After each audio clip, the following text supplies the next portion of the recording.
On July 20th, my local news station published a story titled, "Online Petition Started to Change Eskimo Joe's Name and Logo."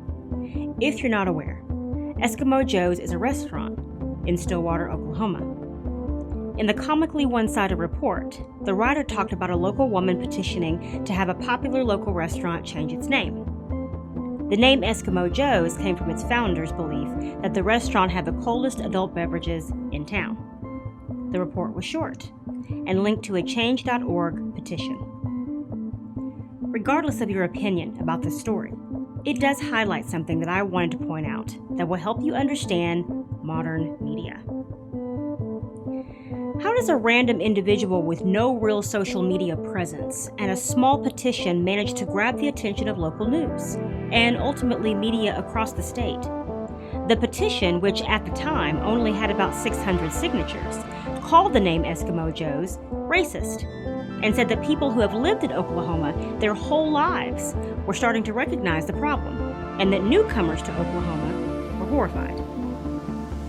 What the story failed to address was the fact that the majority of Oklahomans see the Stillwater business as an institution and have started a counter petition that totals over 40,000 signatures.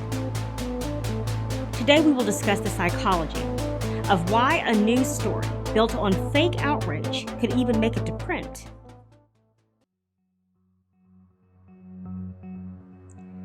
In the 1950s, at Swarthmore College in Pennsylvania, Solomon Asch conducted one of the first studies on the power of conformity.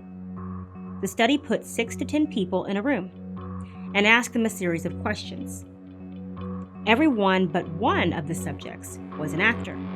The subject was unaware that the others were indeed actors.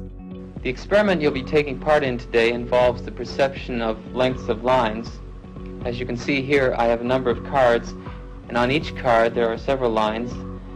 Your task is a very simple one. You're to look at the line on the left and determine which of the 3 lines on the right is equal to it in length. All right, we'll proceed in this order. You'll give your answer. Only one of the people in the group is a real subject, the 5th person with the white t-shirt. The others are confederates of the experimenter and have been told to give wrong answers on some of the trials. The experiment begins uneventfully as subjects give their judgments. 2, 2, 2, 2, 2, 3, 3, 3, 3. But on the 3rd trial, something happens. 2, 2, 2, 2, 2. The subject denies the evidence of his own eyes and yields to group influence. The Asch study looked at the effects of social pressure and the roles that it can play on individuals. The study found that 75% gave in to social pressure at least once. The study also found that when confronted with being at odds with 3 or more people, the majority of people would go along with the status quo, even if that opinion contradicted reality. Not only did the majority conform to social pressure, but the responses as to why was also worth noting. The subject denies the evidence of his own eyes and yields to group influence. Asch found subjects went along with the group on 37% of the critical trials. But he found through interviews that they went along with the group for different reasons. 1. 1. They must be right. There are 4 of them and 1 of me. 1. This subject's yielding is based on a distortion of his judgment. He genuinely believes that the group is correct. I know they're wrong, but why should I make waves? 2. In this case, the subject knows he is right, but goes along to avoid the discomfort of disagreeing with the group. Here, the distortion is at the level of his response. I think we can all agree that the power of social pressure is obviously something everyone deals with on a daily basis. But it's the second portion of the study that I want to highlight. 2. In the previous experiment, the naive subject stood alone against the group. In this variation, Asch gave the naive subject a partner, here seated in the 3rd position, who also gives the correct response. 1. 1, 2, 1. 2. With a partner, yielding drops to only 5% of the critical trials compared to 37% without a partner. Although subjects report warmth and good feeling toward the partner, they typically deny that he played a role in their own independence. The partnership variation shows that much of the power of the group came not merely from its numbers, but from the unanimity of its opposition. When that unanimity is punctured, the group's power is greatly reduced. Sometimes we go along with a group because what they say convinces us they are right. This is called informational conformity. But sometimes we conform because we are apprehensive that the group will disapprove if we are deviant. This is called normative conformity. The Asch study found that when one person told the truth, the rate of social conformity dropped to just 5%. When one person stands up for the truth, this has a deep effect on everyone around him. The power of puncturing the consensus of the group cannot be overstated. It's also important to understand that the media knows about this study. They know that if they can make you think that you are in the minority of thought, whether that be with polling, news stories, or even social unrest, it will have an effect on a large percentage of people. They also understand how important it is to silence any dissent, no matter how small, due to the risk of that dissent causing a puncturing of a narrative. This explains why they want online censorship. They need you to feel isolated.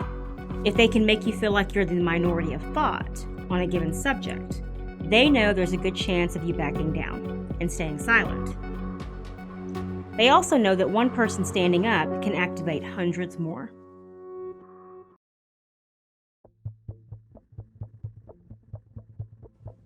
The Media Playbook follows a few simple but powerful techniques.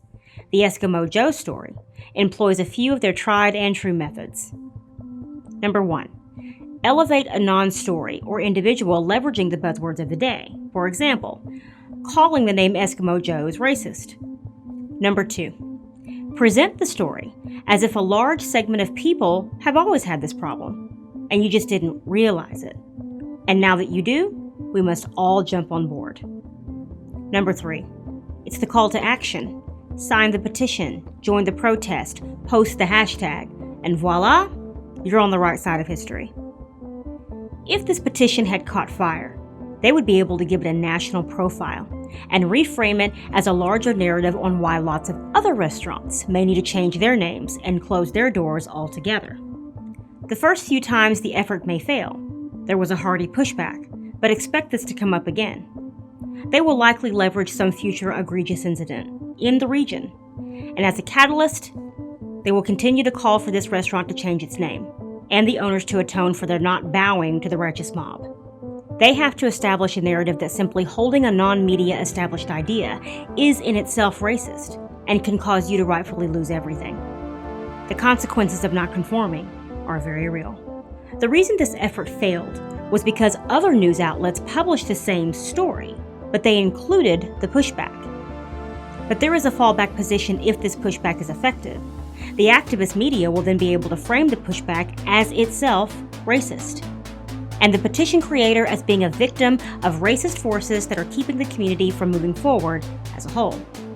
If they're lucky, they may even have some hot takes from the supporters of the restaurant to further highlight the devilish nature of these people.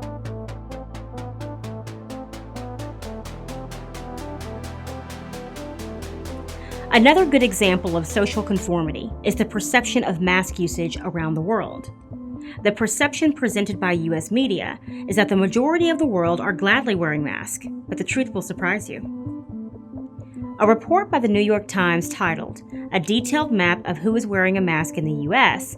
presented a YouGov survey that said only 19% of UK citizens said they always wear a mask. 9% of people in the Netherlands said they always wear a mask. The citizens of Norway, Finland, and Sweden were less than 5% when they were asked if they always wore a mask. Over 80% of people living in Denmark, Sweden, and Finland said they never wear a mask. And this is from the New York Times. The media follows a very narrow playbook when it comes to social manipulation.